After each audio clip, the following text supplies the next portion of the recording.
अमृतसर के मंदिर पर ग्रेनेड हमला हुआ और दो बदमाशों ने वारदात को अंजाम दिया, ये कहा गया है। ग्रेनेड अटैक का सीसीटीवी फुटेज भी अब सामने आ चुका है। सीसीटीवी के आधार पर ही जांच में इस वक्त पुलिस की टीम जुटी हुई है। अमृतसर के खंडवाला इलाके में एक मंदिर पर रात करीब 12:35 पर ग्रेनेड से अचानक हमला कर दिया गया। सीसीटीवी फुटेज में दिख रहा है कि दो लोग बाइक पर आए और मंदिर पर ग्रेनेड फेंक करके भाग गए। गनीमत ये रही कि इस हमले में कोई घायल नहीं हुआ है। पुलिस ने सीसीटीवी फुटेज के आधार पर जांच शुरू कर दी है। हमले के बाद इलाके में दहशत का माहौल बना हुआ है।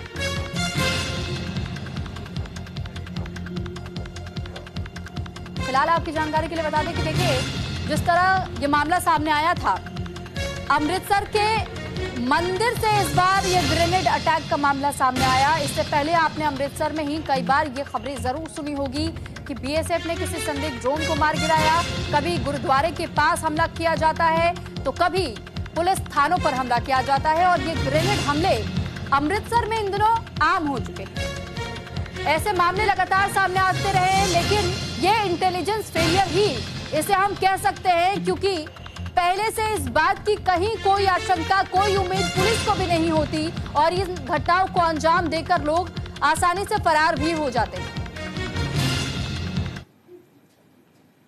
कि इन्ना प्रैशर क्रिएट होया एक ड्रग ट्रेड ते और ड्रग ट्रेड नाल रिलेटेड जिहड़ा टैरर एंगल भी हुंदा है। ਜਿਹੜੇ ਬੰਦੇ ਕੋਰੀਅਰ ਜਾਂ ਸਮਗਲਰ ਡਰੱਗ ਨੂੰ ਪੁਸ਼ ਕਰਦੇ ਉਹੀ ਉਹਦੇ ਥਰੂ ਐਕਸਪਲੋਸਿਵ ਤੇ ਆਰਮਸ ਆਉਂਦੇ ਆ। ਪਿਛਲਾ ਕੋਈ ਪਾਸਟ ਹਿਸਟਰੀ ਕੱਢ ਕੇ ਦੇਖ ਲਓ ਔਰ ਉਹਦੇ ਵਿੱਚ ਹੀ ਉਹਨਾਂ ਨੂੰ ਲੱਗ ਰਿਹਾ ਕਿ ਸਾਡੇ ਤੇ ਉੱਤੇ ਇੰਨਾ ਪ੍ਰੈਸ਼ਰ ਹੈ, ਇੰਨੇ ਲੋਕ ਫੜੇ ਜਾ ਰਹੇ, ਇੰਨੀ ਰਿਕਵਰੀਆਂ ਹੋ ਰਹੀਆਂ ਤਾਂ ਨੈਚੁਰਲੀ ਉਸ ਬੰਦਾ ਕਰਦਾ ਕੋਸ਼ਿਸ਼ ਕੋਈ ਨਾ ਕੋਈ ਆਪਣਾ ਪ੍ਰੈਜ਼ੈਂਸ ਫੀਲ ਕਰਾਉਣ ਦੀ ਕੋਸ਼ਿਸ਼ ਕਰਦਾ ਜਾਂ ਕੋਈ मतलब वादामनी फैलाने की कोशिश करता, जो कि शुरू तो रहा है। सो उस दे विच इहो जिहे इंसीडेंट कई बार हो जाते, बट असी पूरी तरह समर्थ और मैं जिवें तुहानूं कहा कि we will crack the case very soon और तुहाडे नाल बड़ी जल्दी तुहाडे सामने सारी चीज़ लिआंदी है। बहुत कोशिशां पंजाब नूं डिस्टर्ब करन दियां समय समय ते चलदियां रहिंदियां ने।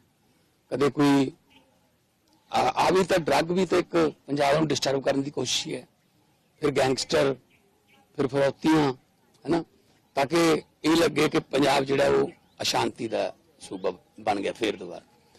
जद के साडे इत्थे कोई त्योहार जिवें कल होली सी, तुसीं उधरली घटनावां देखो कि किवें किते जुलूस नूं बड़ी मुश्किल नाल कढना पिया, किते लाठीचार्ज करना पिया, पर साडे इत्थे इस तरह का नहीं हुंदा। जे कोई जिहड़े गैर समाजिक आंसर जिहड़े ने कोई इस तरह की कोशिश करनगे तां पुलिस जिहड़ी नाल दी रिजल्ट भी दिंदी है।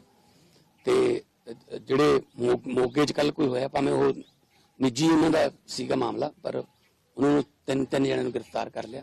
बच्चा जिहड़ा सीहां दौद पिंड तो उन्हां दे आपदे ही घर दे ही सीगे, उसे पिंड दी सी, ते वो अगवा होया सी, वो 24 घंटिਆਂ ਦੇ ਵਿੱਚ बच्चा भी सेफ हो गया।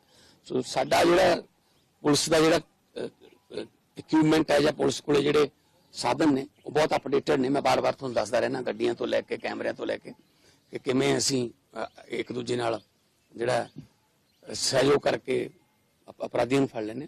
सो पंजाब लॉ एंड ऑर्डर वाले पासे बिल्कुल सही। उन्होंने वो ग्रेनेड वगैरह कुछ फेंका है, बट कोई नुकसान नहीं हुआ, सब ठीक है, कोई बात नहीं है, कोई बहुत बड़ी ग्रेनेड अटैक है कि धमाका?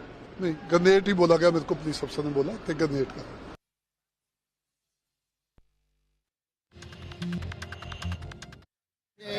खंडवाला इस ठाकुर द्वार मंदिर दे इन्होंने छियाटे थाने जाके इतलाह दी सी कि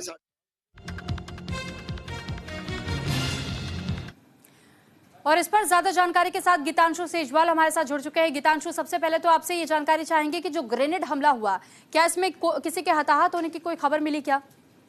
देखिए, जो ग्रेनेड हमला हुआ है उसकी सीसीटीवी जो है वायरल हो चुकी है और उसमें यह साफ दिखाई दे रहा है कि दो व्यक्ति किस तरीके से ग्रेनेड रात के समय फेंक कर वहां से फरार हो जाते हैं। फिलहाल इस पूरी घटना में जो है जो मंदिर है उसका अगला हिस्सा जो है डैमेज हुआ है और आसपास की बिल्डिंगों के शीशे तक टूट चुके हैं। फिलहाल किसी के घायल होने की सूचना नहीं है, हालांकि इसका धमाका जो है दूर तक सुनाई दिया था। ठीक है गीतांशु, और साथ ही पुलिस इस बारे में जिस तरह अब तक अपनी बयान रिकॉर्ड करवा चुकी है, बयान दे चुकी है, लेकिन इसको लेकर हम आपसे ये भी समझना चाहेंगे कि अमृतसर में कोई पहला मामला नहीं है, ये पहला इंसिडेंट होता तो समझा जा सकता था, लेकिन ये बार बार इंटेलिजेंस फेलियर पर ही सवाल खड़े हो रहे हैं कि आखिर इंटेलिजेंस हमारा किस तरह काम कर रहा है। ना पुलिस प्रशासन को इस बारे में कोई जानकारी मिल पाती है, ना भनक लगती है, ना इंटेलिजेंस टीम को भनक लगती है, और ग्रेनेड अटैक बार बार हो रहे हैं। और ग्रेनेड अटैक एक बड़ा सवाल इस वजह से भी खड़ा होता है कि जब आपको पता है कि अमृतसर में इस तरीके की घटनाएं पहले भी हो चुकी है, तो आपकी सुरक्षा व्यवस्था कितनी मजबूत हो पाई है पहले से?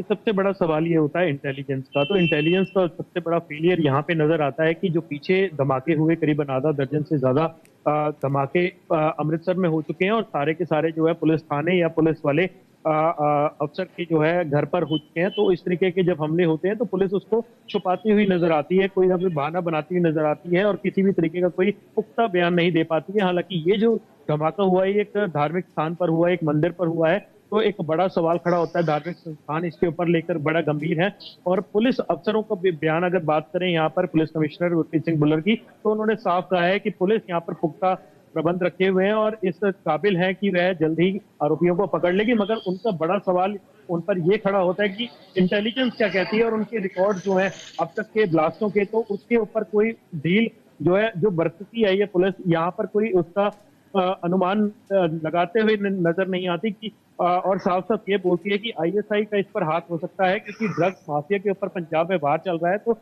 उनके तार उनसे जुड़े हुए हैं। तो कहीं ना कहीं पुलिस के ऊपर उनका डर बना रहना जरूरी है। इस तरीके की वारदात करते हुए वे नजर आते हैं तो कोई बड़ी बात नहीं है। तो इस तरीके की बातें जो पुलिस कमिश्नर करते हुए नजर आते हैं, खासकर भगवंत मान की बात करें तो उन्होंने यही जवाब दिया है कि कोई ज्यादा घबराने की जरूरत नहीं है, ड्रग्स माफिया के ऊपर उनका वार चल रहा है, तो उनमें से एक का ये काम हो सकता है। तो इस तरीके की बयानबाजी फिलहाल चलती नजर आ रही है, मगर ये गंभीर मुद्दा है कि पंजाब में इस तरीके की कानून व्यवस्था किसी भी स्टेट में फिलहाल नहीं देखी गई है। और पंजाब में लगभग पहला मामला है कि 8 से 9 ग्रेनेड हमले लगातार जो है अमृतसर में हो चुके हैं, और इंटेलिजेंस बड़ा फेलियर नजर आता है कि कोई। लेकिन गीतांशु, ये ग्रेनेड अटैक्स हम किसकी मंशा मान सकते हैं? किस तरीके से इस घटनाओं को अंजाम दिया जा रहा है? क्या किसी तरीके से कोई इंटरनेशनल लिंकअप्स की भी खबरें हैं कि कहीं इसके तार इंटरनेशनल स्तर पर तो नहीं जुड़े हुए हैं?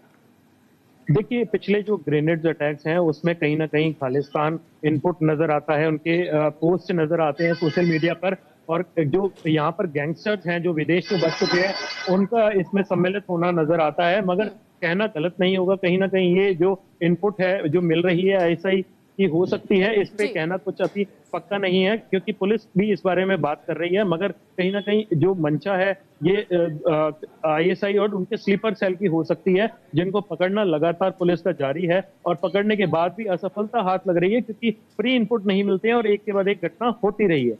ठीक है, जब स्लीपर सेल्स का जिक्र आता है गीतांशु, तो ये माना जाए कि पंजाब में अभी कई ऐसे स्लीपर सेल्स हैं जो कि एक्टिव है, लेकिन कहां छुपे हुए हैं, किसके भेष में छुपे हुए हैं, इस बात का अंदाजा अभी तक नहीं लगाया जा सकता है। ना ही पुलिस के पास इस बात की कोई जानकारी, ना तो इंटेलिजेंस के पास। देखिए, गिरफ्तारी जरूर होती है, चाहे खालिस्तानी नारे लिखने की बात हो, पोस्टर चिपकाने की बात हो, तो वह सब स्लीपर सेल्स करते आए हैं। और अगर ग्रेनेड अटैक की बात करें तो पीछे पुलिस दावा करती है कि उनको गिरफ्तार कर लिया गया है, मगर एक नया धमाका होता है और नए आरोपी सामने आते हैं, तो जरूर इसमें स्लीपर सेल की ही जो है मदद ली जा रही है। आईएसआई की बात करें या खालिस्तानी टेररिस्ट की बात करें, तो स्लीपर सेल्स को अगर इनपुट एक्टिव किया जा रहा है तो कहीं ना कहीं नौजवानों को भड़काने की। चलिए, ठीक है, बहुत धन्यवाद आपका तमाम जानकारी हम तक पहुंचाने के लिए।